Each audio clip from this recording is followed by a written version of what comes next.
I used to think the biggest threat to a defense contractor would be foreign hackers, industrial spies, or some hostile operator sitting in the dark, waiting to break through a perimeter. Then I learned the thing most capable of burning through firewalls: procedures. And the future of thousands of employees was something far simpler and uglier: the arrogance of powerful people who believe the law exists for everyone except them. The day they fired me for protecting classified data, they thought they had removed the obstacle. What they never understood was that I was never the obstacle. I was the last barrier between them and the federal disaster already moving toward their door. I do not make friends at work. I trust audit logs more than polite smiles. Because people forget. People lie. And people rewrite their own motives to sleep at night. Audit logs do none of that. They tell the truth in the language I respect most: timestamps, access paths, source addresses, privilege escalations, abnormal traffic, and intent buried inside behavior. My name is Vivian Cross. I am 48 years old. And I serve as the Senior Cyber Compliance Officer at Ironclad Defense Systems. To some people, that title sounds dry. To the people who actually understand risk, it means I am the last woman standing between disciplined security and catastrophic executive stupidity. I spent 12 years in the Air Force working in signals and security analysis before moving into federal defense contracting. That adds up to 2 decades of living inside standards, protocols, and rules that many people dismiss as bureaucratic clutter until they learn those rules were written in the aftermath of real failures. At Ironclad, we do not sell office software or optimize ad campaigns. We handle military logistics data, route models, supply vulnerabilities, terrain-linked movement assessments, and projections that can affect whether soldiers receive what they need in time. The kind of information we protect is the kind that becomes deadly when it leaves the wrong room. That is why my mornings begin with lukewarm black coffee, glowing dashboards, and the kind of alertness that feels almost surgical. I have never treated this work like a salary with a badge attached. To me, it is simply the continuation of a mission. I may no longer wear a uniform, but I still live by the same principle: protect the people who may never know your name from the consequences of people who think money, charm, or inherited authority make them untouchable. That is the mindset I carried into the office that Tuesday morning. At the time, I thought I was starting another ordinary day of review. I had no idea I was about to watch an entire leadership structure light a fuse beneath itself. That Tuesday morning felt gray in every possible way. The sky outside was dull. The building was still quiet. And I had already spent several hours reviewing event logs for Node 12, the most tightly protected server environment in the facility. If someone had asked me what was stored there, I would have answered with silence first. Some categories of data are better respected than described. It held military logistics intelligence so sensitive that exposure would not create a public relations problem. It could create field consequences. I was comparing network baselines against routine internal activity when I noticed a tiny fracture in the pattern. It was small at first, just a break in a line that should have remained flat. Then it sharpened into a spike. The sensation was immediate and physical. It felt like hearing a wrong note inside a song you know by heart. Most people would miss it. Someone trained to listen never would. I expanded the event chain, traced the authentication route, and checked the timestamp again. An unauthorized handshake had been initiated before dawn against the gateway connected to Node 12. At that hour, the building should have been locked down so tightly that nothing moved without documented authorization. Then I saw the account name. It was a legacy administrative key that should have been permanently disabled years earlier during a major compliance overhaul. Seeing it active on my screen was like finding a ghost in full uniform inside a secure operations room. I rechecked the status, verified the activity path, and confirmed the session state. No mistake. The account was live. My throat tightened. Not from fear, but from recognition. Ghost credentials do not revive themselves. Someone had deliberately opened a door that had no right to exist anymore. I kept reading. The pattern was already moving beyond passive probing. Whoever was behind the session was not brushing the fence out of curiosity. They were pressing against the perimeter as if they expected it to yield. In my line of work, There is a point where instinct stops being a vague feeling and becomes evidence-gathering speed. I reached that point in seconds. I knew I needed answers immediately. And I knew exactly who had to explain why a dead key had been brought back to life. I picked up the secure phone and called Daniel Mercer, our information technology director. Ethan is competent, and he has enough military background to understand the seriousness of a chain of command failure. But senior executives have always had a way of draining the steel out of his spine. I did not waste a second on pleasantries. I asked why a retired administrative credential had been reactivated and why it had just attempted to touch the outer layer of Node 12. There was a pause on the line that lasted just long enough to tell me I was about to hear something ugly. Ethan said he had not authorized the reactivation. The order came from the executive floor. The kind of order people describe carefully, because even repeating it feels dangerous. I asked who signed off. He hesitated, then gave me the name that made me close my eyes for half a second. Mason Cole. Brandon was the son of our chief executive officer, Victor Cole, newly installed as the company's chief innovation officer, despite having no meaningful security clearance and no record that justified the title. His resume was wrapped in trendy language about disruption, acceleration, and strategic vision. But underneath that glossy packaging was a trail of failed crypto ventures and oversized confidence. I asked Ethan, very calmly, why Brandon had root-level system privileges when he had no business being anywhere near compartmented military logistics data. Ethan told me Richard had personally come to his office the previous afternoon and insisted Brandon needed unrestricted access for an upcoming defense presentation. The explanation was that security controls were slowing down innovation. That sentence settled over me like ice. Suddenly, every separate concern aligned into one terrible picture. If you have ever watched an unqualified person get handed the keys just because they had the right last name. Comment number 1. People love to imagine disasters begin with brilliant villains. Most of the time, they begin with ordinary entitlement protected by family power and dressed up as confidence. As Ethan kept talking, I pulled up our access matrix and security clearance records. Brandon was nowhere near authorized for what he had touched.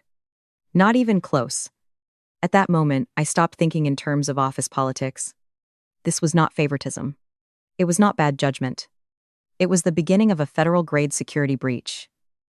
And every second that passed without intervention made the damage harder to contain. After that call, I no longer saw the situation as an internal policy violation. In my mind, the entire risk framework assembled itself almost instantly. An unqualified executive family member had been granted elevated access to systems containing highly sensitive military logistics intelligence. That alone was enough to trigger severe compliance scrutiny. But what truly sent a chill through me was the next conclusion: the data might already be leaving the controlled environment. I pulled up access rights, compared live privilege mappings, and reviewed Brandon's clearance profile again. He did not possess the authority to view, manipulate, or transport the categories of information linked to Node 12. In my head, the language changed immediately. This was no longer a matter of process drift or misaligned approvals. This was legal exposure, contractual exposure, and national security exposure.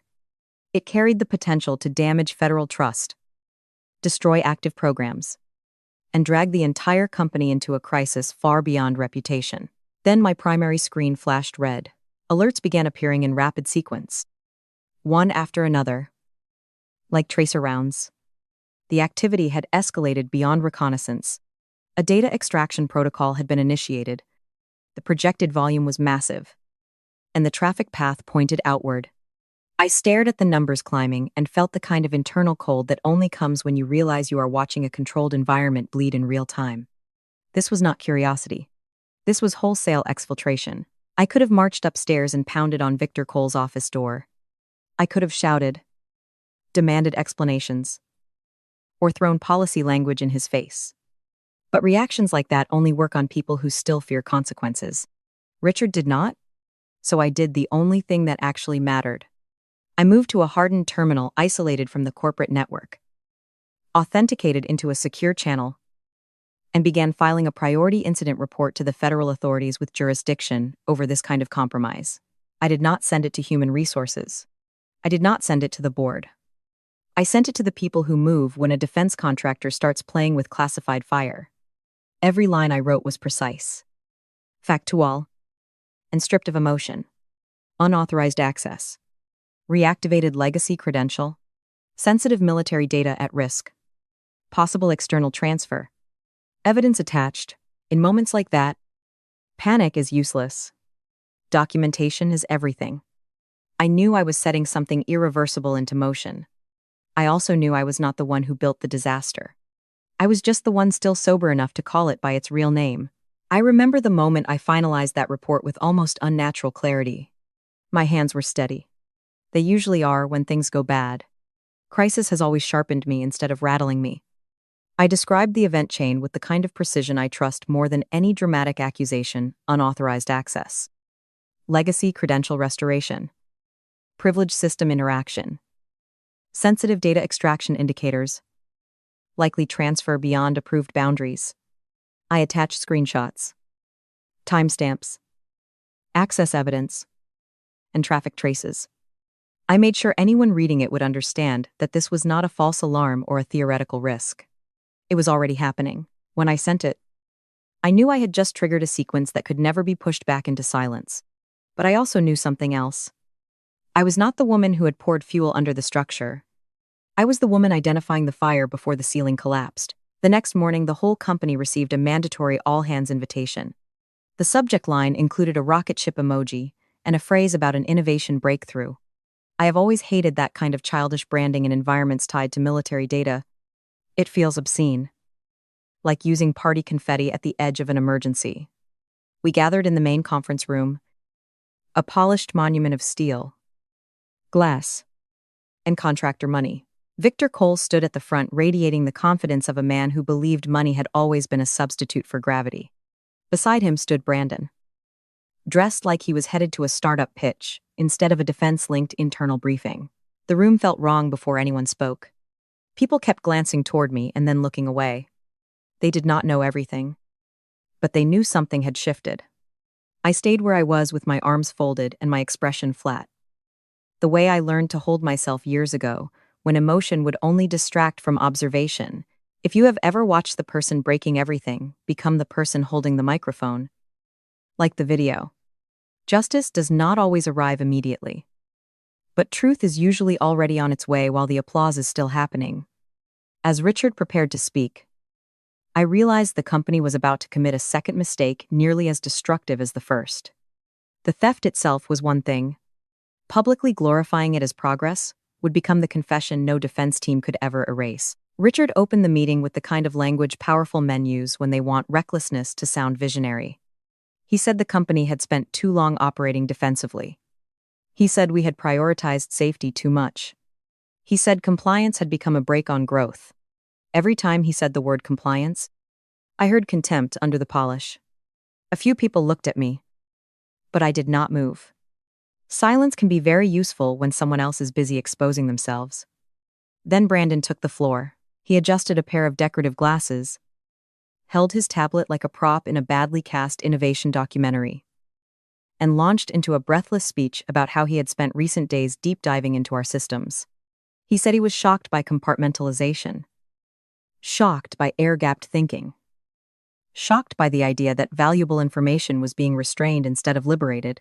Listening to him was like hearing a motivational speaker wander into a munitions depot and start talking about creative freedom. Then he said, the part that froze the room. Brandon proudly announced that he had extracted raw data from Node 12 and integrated it with a commercial artificial intelligence platform to build a real-time military advisory capability.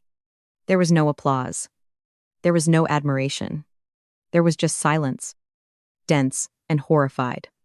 Engineers stared at the table. Project managers looked toward me with expressions that mixed dread with helplessness. In one careless stretch of ego, Brandon had publicly confessed to removing highly sensitive military intelligence from a secure environment and pushing it toward a commercial platform. Then he pointed at me. He called me a symbol of outdated thinking, a guardian of buried systems, a woman obsessed with locks and walls while he represented speed and transformation. I did not feel insulted. Mostly, I felt something close to pity. Brandon was too ignorant to understand that he was not dismantling my relevance. He was announcing his own collapse in front of witnesses.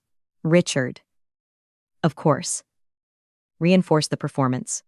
He praised Brandon's boldness and talked about forward motion, as though legal exposure were a branding problem instead of a federal one. The whole thing would have been absurd if it had not been so dangerous. In that moment, I understood something with complete certainty. They did not just believe they were safe.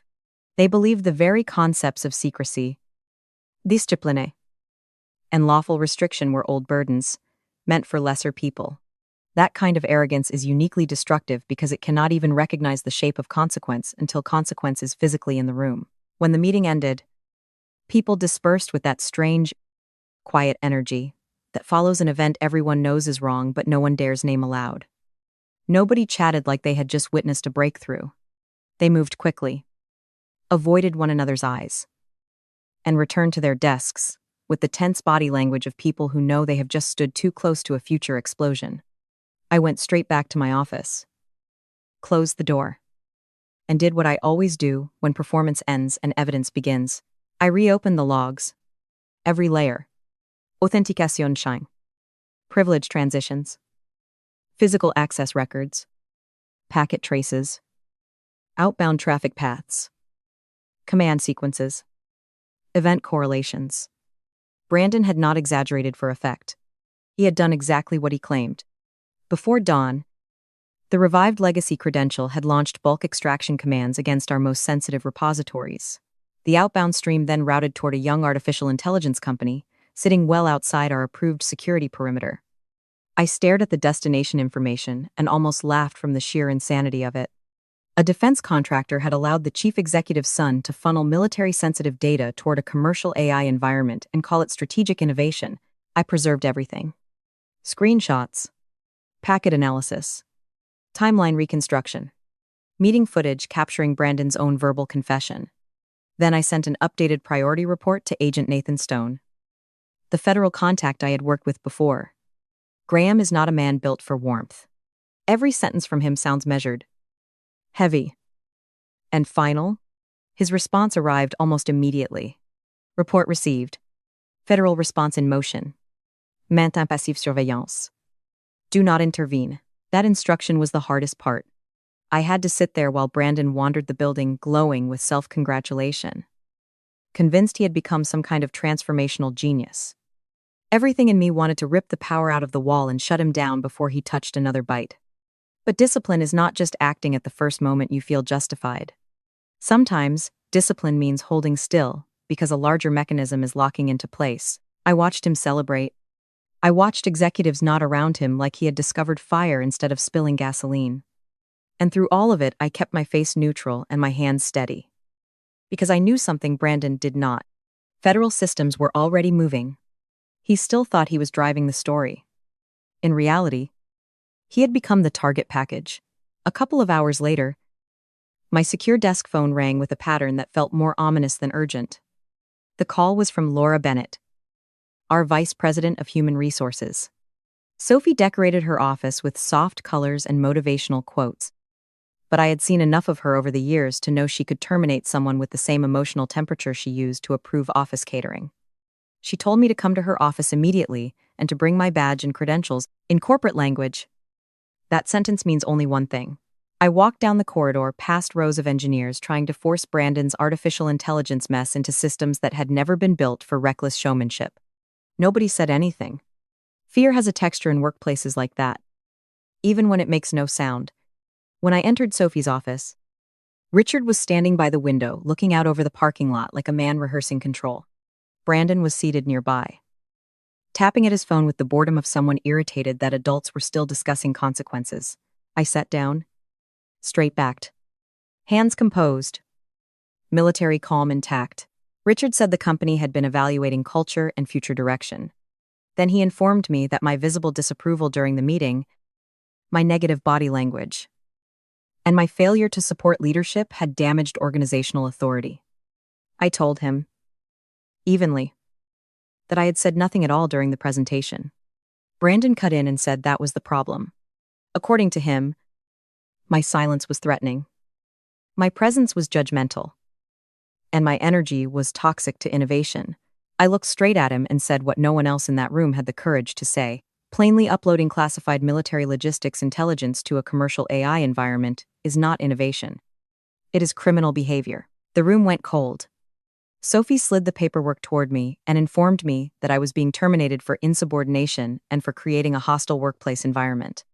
They offered me a token severance package if I signed a silence agreement. I refused. I removed my badge and placed it on the desk with more dignity than they deserved. Then I told Richard he was making a strategic mistake. If you believe the person who tells the truth should never be forced into silence, subscribe to the channel. Sometimes walking out that door is not defeat. Sometimes it is the exact moment truth begins walking in from the other side. Richard smirked. Brandon looked relieved. Neither of them understood that my firing was not the end of my role in their downfall. It was the final confirmation federal authorities needed. The walk out of that building felt longer than it ever had before. Even though the distance had not changed, Mike, the security guard who had accepted Friday donuts from me for years, followed behind as my assigned escort without once lifting his eyes to meet mine. I did not blame him. The middle layers of an organization usually see injustice with perfect clarity and possess almost no power to stop it. The glass doors sealed behind me, and the warm outside air hit my face, like a blunt reminder that the world keeps moving even when your professional life has just been shoved off a ledge. I reached my truck, opened the door, and sat behind the wheel without starting the engine. The silence inside that cab was heavy and complete. No alerts. No screens. No status indicators. No one calling me obstructive. Just a brief, hollow feeling that anyone with a conscience would recognize after being forced away from something they were trying to protect. But that hollow space did not last. My encrypted device vibrated. The message was from Agent Nathan Stone. He asked for immediate confirmation of my employment status. I responded with the facts. Terminated. Badge surrendered. Access revoked. His reply came back almost instantly. Effective immediately. I was being treated as a protected federal witness. I was to return home, maintain normal behavior, and await further instructions. I read the message twice. Not because I did not understand it, but because I wanted my body to catch up with its meaning. The situation had fully crossed the line from internal corporate corruption to active federal response. Richard and Brandon still believed they had removed the problem. In reality, they had pushed the last internal barrier out of the building, just as federal accountability was stepping in. As I drove away, I glanced up toward the upper windows and caught a glimpse of Brandon moving animatedly behind the glass. Probably still selling someone on his fantasy of revolutionizing modern defense with tools he barely understood. He looked triumphant. That image stayed with me all the way home. Not because it hurt, but because it clarified everything. The truly dangerous people are often the ones smiling at the exact moment their collapse has already begun. I drove in silence. No music. No calls. No self-pity. A firing can end a job. It cannot stop an investigation. And by then, that investigation had already wrapped around them like wire. My house has the kind of quiet I have always preferred. My daughter was away, pursuing graduate study, which meant most evenings belonged to me. A kitchen lamp, a strong cup of coffee, and enough stillness for my thoughts to settle into order. That afternoon, while steam was still curling up from a fresh pour, my hardened laptop signaled an incoming encrypted call. I sat down, authenticated the handshake, and waited for the connection to lock. Agent Nathan Stone appeared on the screen. His face carrying the same granite severity. It always did. He wasted no time. Graham told me the federal team had completed a full network mirror of Ironclad's infrastructure and had maintained continuous surveillance of Brandon's activity. For hours, Brandon had been trying to integrate military logistics databases with public language model interfaces, believing he was building some kind of revolutionary artificial intelligence advisor. What he did not know was that his connection had already been isolated and redirected. The environment he thought was the open internet was actually a controlled simulation built by the government.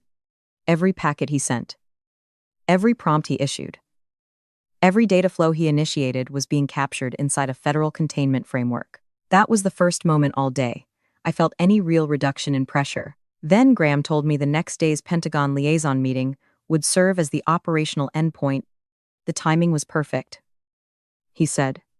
The right officials would be present, and so would federal assets. Then he said something I did not expect to hear. I was being activated as a specialized consultant under federal authority. In plain terms, the company had just stripped me of access, and the government had immediately put me back in the mission. I asked what was needed from me. Graham said the hardest thing for someone like me would be doing almost nothing. I was to arrive before the meeting, park across from the building, monitor the feed he would provide, and wait for his signal. No premature intervention, no attempts to fix the network, no warning calls, just presence and patience. That is harder for me than most people understand. My instincts are built around closing holes, blocking traffic, and shutting down failure before it spreads. But sometimes the right action is not repair. Sometimes the right action is letting a corrupt structure reveal itself so completely that nobody can bury the evidence afterward. I ended the call understanding that my job the next day would not be to save Brandon. It would be to witness exactly what happened when accountability finally reached him. That evening, I spent more time thinking than moving. I sat alone in my kitchen and replayed the entire arc of the last 24 hours, the spike in the logs, Ethan's uneasy confession, Brandon's public arrogance, Richard's smug certainty, Sophie's paperwork, the walk to my truck, the message confirming I was now under federal protection. What struck me most was how little bitterness I actually felt. Anger. Yes. Disgust. Certainly. But not bitterness. Maybe that comes with age. Or with years of service. At some point you stop needing vindication from the people who wronged you.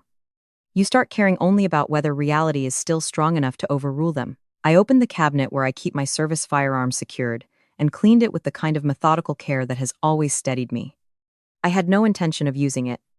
The ritual itself was the point. Strip. Inspect. Wipe. Reassemble. There is something grounding about precise movements when everything around you has been contaminated by carelessness. Afterward, I chose the sharpest white shirt I owned, pressed every line clean, and set it aside for mourning. Old military habits never really leave. When the moment comes, you prepare. The next day, I arrived early. Of course I did. I parked in the visitor lot across from Ironclad and placed my tablet on the passenger seat.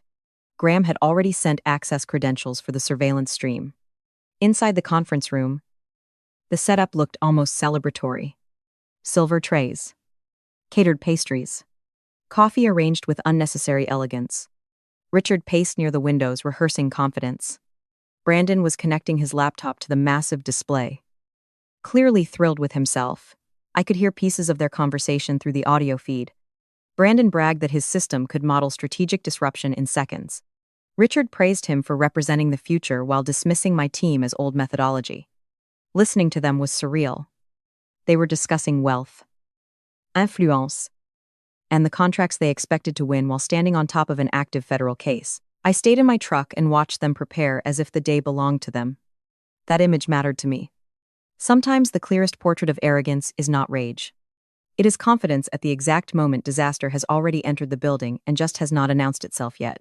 As the scheduled hour approached, one of the camera feeds shifted to the lobby, and I saw Colonel Amelia Hayes enter the building. She wore her uniform with the kind of effortless authority that does not need amplification.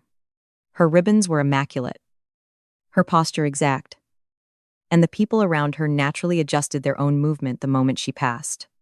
2 military aides followed close behind, carrying locked cases. But the real change in the atmosphere came a few seconds later. 2 dark vehicles rolled into position outside. Then Agent Nathan Stone and his team stepped out. Even through camera distance, there was no mistaking what they were. They moved with clean purpose, splitting coverage across the entrance, elevator access, and exit routes with practiced precision. At the reception desk, Claire Dawson looked up with her usual bright professionalism. Graham must have shown credentials, because her expression changed instantly. She did not reach for a phone or try to challenge them. She simply stepped back with the reflex of someone who understood the building had just changed hands in every way that mattered. Upstairs, Richard and Brandon were still adjusting slides and rehearsing triumph. They had no idea how narrow their remaining window had become. Brandon flashed an excited grin at his father. Richard straightened his tie like a man about to secure a fortune.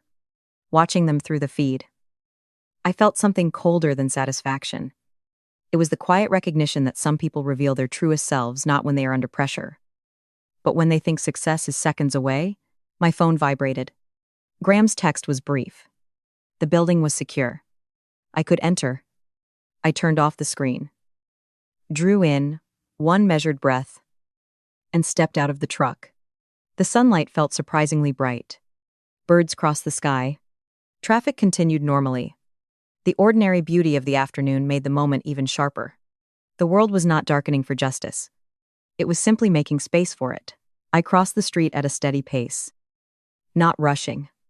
After everything that had happened, I wanted to enter that building as myself, with nothing frantic in me. Fear had done enough damage already. Now it was time for structure, evidence, authority, and the clean force of consequence to do what they were built to do. I crossed the street without hurrying. After everything, I wanted to walk back into that building at the pace of a woman who no longer needed anybody's permission to know she had been right. The main doors opened, and cool lobby air moved across my face. Hannah was still behind the reception desk, both hands braced against the surface, as if she were holding herself steady. When she saw me, her eyes widened. She whispered that she thought I had been fired for good. I told her, as gently as I could, that things were about to become very clear. Then I asked whether she could override the elevator lockout. Hannah glanced toward the federal team, then back at me. In that brief pause, I could see the calculation behind her eyes, fear on one side, trust on the other. So I asked her quietly if she trusted me. She nodded. That was all. One honest nod from a woman who had watched enough office theater to know the difference between truth and spin. She swiped her master access card, and the elevator doors opened with a soft mechanical click. Before stepping in, I told her she might want to take a very long lunch break. It was partly strategy and partly kindness.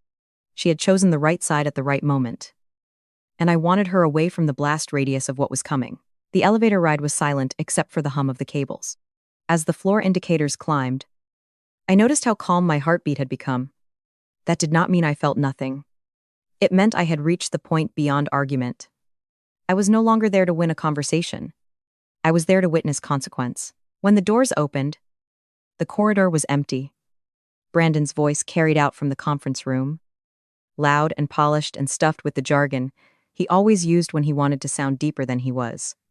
I moved quietly toward the doorway and stayed just outside the frame, hidden enough to observe. He was in full performance mode, talking about real-time intelligence synthesis, transformational capability, and the death of outdated restrictions. Richard was feeding him approval at every pause. Father and son, perfectly synchronized in their delusion. I stood there listening, and something in me grew unexpectedly peaceful. Not because the damage was small, it was not, but because for the first time since that spike appeared on my monitor, I knew the ending was no longer in the hands of people like them. The moment the conference room doors opened wider, the entire atmosphere changed. Agent Nathan Stone entered first, followed by federal personnel and the military delegation. No one needed to shout. Their presence alone was enough to transform Brandon's innovation showcase into an enforcement scene. He stopped mid-sentence with one hand still near the keyboard. Richard turned sharply, and for the first time since I had known him, I saw something close to disbelief on his face. It was the expression of a man discovering that wealth can delay scrutiny, flatter ego, and purchase access, but it cannot negotiate away evidence once the right people are holding it. I remained just outside the main line of sight, watching everything unfold. Graham identified himself, stated, federal authority, and laid out the basis for immediate action with the kind of unembellished clarity only professionals use. Brandon tried to speak over him, stumbling through phrases about misunderstanding, progress, and strategic value. Richard attempted to recover his executive composure, shifting instinctively toward the tone of a man accustomed to controlling rooms through confidence alone. But this was no longer a room built for him. The data had been captured. The transfer attempts were documented. The confession existed on video. The simulation trap had preserved every move. There is a specific kind of relief that comes when the truth no longer needs your voice, because it has acquired its own momentum. That is what I felt in that room. Not gloating. Not revenge. Relief. As federal agents moved forward, Richard still made a final attempt at dignity, straightening his collar, as if posture might undo criminal exposure. Brandon looked stripped of all the synthetic certainty he had worn like a costume. They were placed in restraints and escorted out while the rest of the room stood silent. No one defended them. No one demanded patience. By then, even the people who had chosen fear over courage understood that this had moved beyond office politics and into the realm where facts harden into consequences. I stepped nearer the window as they were led downstairs. From above, Richard's expensive suit could not disguise what he had become. Brandon's branded shirt suddenly felt almost poetic. He had wanted disruption. He got it.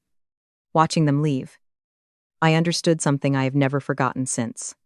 Justice does not always need spectacle. Sometimes it arrives in a calm voice, a legal warrant, a secured hallway, and a pair of hands finally reaching the people who believed they could never be touched. After the vehicles left, the executive floor entered a state of structured panic. Phones came out. Lawyers were called. Doors were secured. The board was summoned. People who had spent months orbiting power suddenly looked uncertain about where power lived now. I did not throw myself into the chaos. I stood back, breathed deeply, and let my body catch up with the truth that had finally arrived. For the first time in 2 days, I felt like my lungs had room again. Not long after, Thomas Reed, the chairman of the board, asked to speak with me privately. Jacob had never been someone I would have described as brave. But that day, he was at least honest enough to recognize wreckage when he saw it. We stepped into a temporary office, and he wasted very little time with ceremonial language. He said the board had convened in emergency session. He said the company needed someone with actual credibility, actual expertise, and actual authority to rebuild trust with federal stakeholders and stabilize internal security. Then he made the offer. He wanted me back. Not in my previous role, but as chief security officer with full operational autonomy over security and compliance matters. I did not answer immediately. There are moments when people expect gratitude, but gratitude was not the relevant emotion in that room. I asked him the only questions that mattered. What exactly would my authority cover? Who would I report to? Could future executive leadership bypass security standards through informal directives? Would I have the power to stop any decision that created unacceptable risk? Jacob answered, carefully. And more importantly, he did not dodge. That mattered. I knew I was not considering the role because I wanted emotional closure after being fired. I was considering it because organizations like this become even more dangerous when the competent people decide to walk away forever. Thousands of employees who had done nothing wrong still depended on ironclad surviving. The systems still held data that could not be mishandled again. And if people like me abandoned the structure completely, some louder, less disciplined, fool would eventually occupy the vacuum. So I accepted. Jacob visibly exhaled, like a man watching a damaged bridge regain one of its load-bearing supports. I did not experience the moment as personal triumph. To me, it felt like reassignment. There was a wounded system in front of me. There were innocent livelihoods tied to it. There were security principles that had been mocked, ignored, and nearly destroyed. My job now was not to celebrate being vindicated. My job was to make sure no family empire ever got that close to burning us down again. 6 months later, I sat in the same office where Richard had once dismissed me as outdated. The view through the window had not changed much, but everything inside the company had. On my desk lay the latest quarterly security assessment, thick, orderly, and finally trustworthy. Sometimes, while reading, I would lift my eyes toward the federal courthouse in the distance and think about how quickly arrogance collapses once it is forced to stand under oath. Victor Cole eventually pleaded guilty to serious federal violations tied to the security breach and misuse of protected military data. Brandon did not escape either. He received his own sentence, lost every meaningful path to security clearance, and watched the future his father had tried to purchase for him vanish in public. But what felt most just to me was not only that they paid, it was that the people who had tried to do right were finally seen. Daniel Mercer was promoted after fully cooperating and helping rebuild access governance the right way. Claire Dawson moved into a stronger role after handling the crisis day with more composure than half the executive floor. Engineers who had spent months quietly enduring chaos were finally able to do their jobs without being ordered to support ego projects disguised as innovation. And the company itself did not die. In fact, once leadership was replaced and the security posture was rebuilt with real seriousness, federal confidence began returning faster than many expected. It turns out government partners are not frightened by competent security. They are reassured by it. I have never forgotten the day I was escorted out as though I were the one poisoning the room. But I do not live inside resentment. I live inside confirmation. Systems can still work. Even slow systems. If enough people refuse to bow forever to entitlement. Every time I look down at the parking lot where I once sat reading the message that made me a protected witness, I remember that what felt like an ending was actually a transfer point. Truth did not stop moving that day.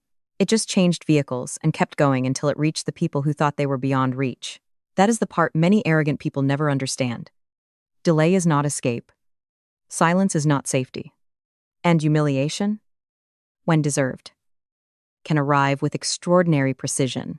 Sometimes I still hear Richard's voice in memory, calling me legacy equipment, an outdated remnant of a slower age. People like him are very clever with language. They call principle rigidity. They call restraint inefficiency. They call discipline obstruction. It is the easiest way to avoid admitting they cannot clear a wall built by competence. So they redefine the wall as the problem.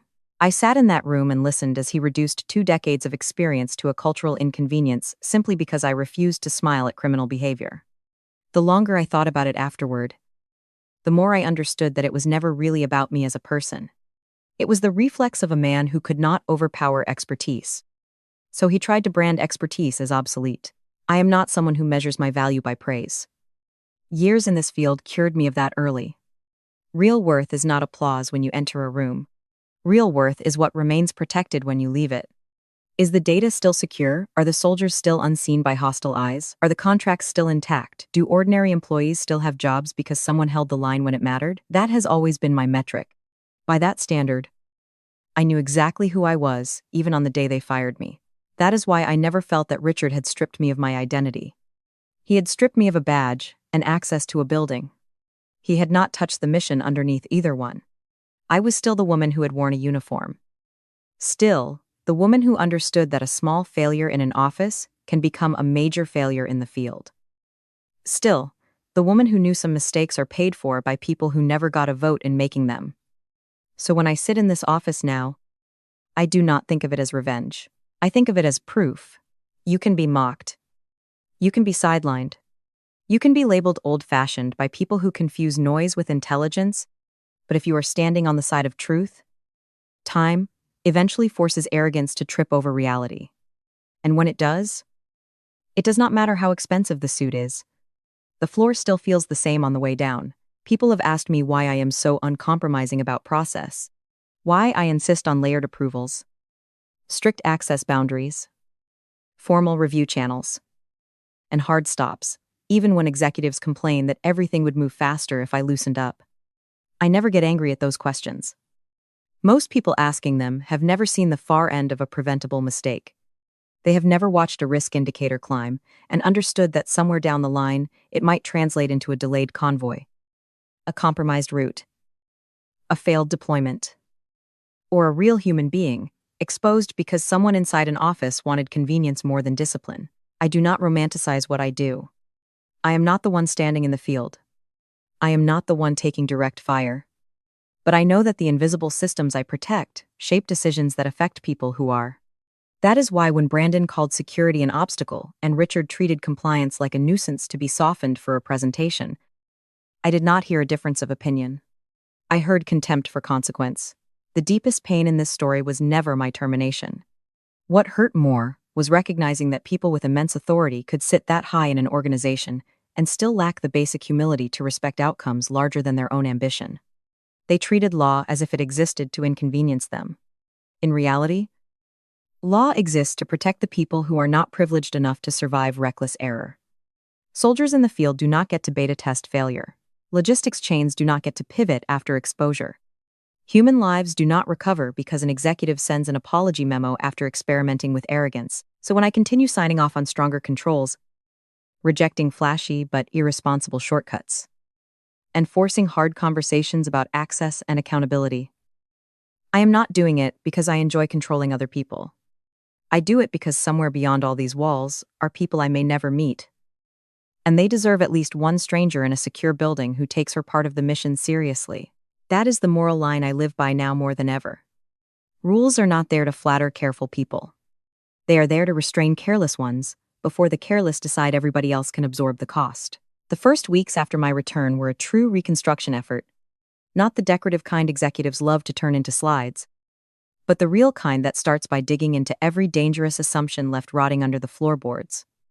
I ordered a complete review of privilege architecture. Shut down every legacy account without active and justified need. Rebuilt segmentation around sensitive systems. Implemented zero-trust access principles. And moved all elevated permissions into layered approval paths that could not be bypassed by verbal leadership direction. I wanted to make sure no future Brandon could drift through the structure just because his father liked calling recklessness progress. We added biometric controls for the most sensitive areas, strengthened encryption standards to a stricter federal posture, and rebuilt threat detection around behavioral anomalies rather than old static patterns alone. I also required broad retraining across technical and management teams on what it actually means to safeguard defense-linked information. Security could no longer be treated like a department's private burden. In environments like ours, if only one group understands the risk while everyone else lives on slogans, collapse is just a matter of timing. Some people complained that I was tightening too hard. I listened and kept going. Experience has taught me that the people who think a system is too restrictive are usually the people who have never had to shovel the rubble after it was too loose. But to be fair, once the new controls proved they were built to protect rather than punish, resistance dropped. Engineers began reporting irregularities earlier. Project managers stopped trying to finesse standards in private. Truly capable people usually prefer environments with rules, because rules prevent success from being stolen by the loudest person in the room. These days when I walk the floors, the feeling is different. Not because everything is perfect. Perfection is a dangerous fantasy. But because the company is no longer living inside a delusion, we understand what we hold. We understand what it would mean to lose it. And we understand that security is not the brake that keeps a company from growing. It is the frame that keeps the company from driving off a cliff while congratulating itself on speed. That clarity did not come cheaply. But now that it exists, I intend to make it permanent. Some victories arrive with lights, applause, and public celebration. Mine did not. Mine tastes like slightly cooled black coffee at dawn, like a thick report on my desk, like the quiet relief of knowing the data is still where it belongs, and people far away will not suffer, because someone in a corner office mistook arrogance for genius. I do not need Richard or Brandon to confess to me personally for this story to feel complete. Their convictions, the company's survival, and the rebuilt security framework say everything that matters. Sometimes I think back to the first moment it began. The instant I saw that abnormal spike on a traffic graph and understood that a hand without the right to touch our systems was already reaching inward. Everything that followed was, in a way, just the long unfolding of a very old rule. When qualified people warn and entitled people dismiss them, collision becomes inevitable. The only variable is how much damage occurs before reality forces the bill onto the people who created it. These days, my mornings look almost the same as they once did. Screens come alive. Locks scroll. Coffee waits by my right hand. But something inside me is different now. I am no longer standing alone in front of a culture, so corrupted it, mocked the principles, keeping it alive. I am leading a system that learned its lesson through a brutally expensive failure and will remember it for a very long time. Competence must stand above connection. Expertise must stand above noise. Law must stand above lineage. And if anyone asks what I ultimately took from all of this, my answer is simple. Some lessons are paid for in money. Some are paid for in reputation.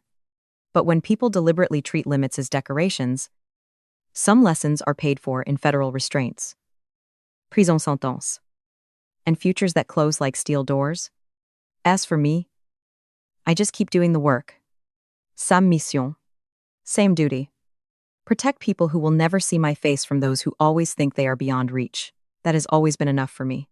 And on the right morning, with the right logs clean and the right systems holding, it still feels like victory.